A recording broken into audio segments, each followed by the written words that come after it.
Здравствуйте, друзья! Фантастические инструменты в книгах философа Роджера Бэкона. Роджер Бэкон, живший в 13 веке, не зря получил прозвище «Удивительный доктор». Он был монахом-францисканцем, при этом философом и естествоиспытателем. Помимо прочего, он увлекался эзотерикой и, судя по его труду Opus Tertium, принадлежал к узкому кругу лиц, знавших тайну философского камня.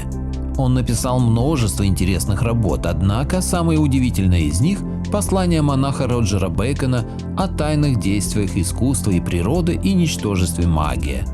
В нем он рассказывал о том, что человек легко может создать различные удивительные инструменты, и более того, эти инструменты и механизмы существовали в прошлом.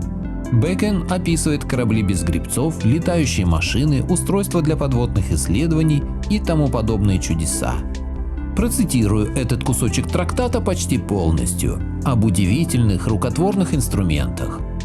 Итак, теперь я поведу речь, во-первых, об удивительных делах искусства и природы. В самом деле могут быть созданы такие орудия мореплавания, чтобы большие корабли без гребцов пересекали реки и моря, управляемые одним человеком. И с большей скоростью, чем если бы они были наполнены гребцами.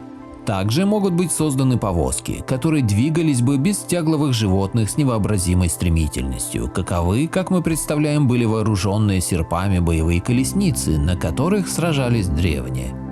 Также могут быть созданы инструменты для полета, чтобы в середине инструмента сидел человек, вращая некое изобретение, с помощью которого двигались бы, ударяя по воздуху, искусственно созданные крылья на манер летящей птицы.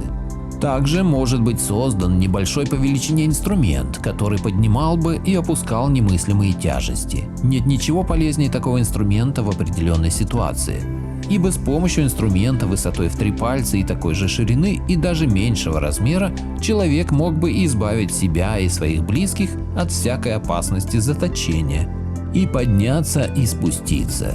Возможно, здесь идет речь о шамире, загадочном инструменте царя Соломона. Также можно легко создать инструмент, с помощью которого один человек сможет насильственно притянуть к себе 1000 людей, вопреки их воле.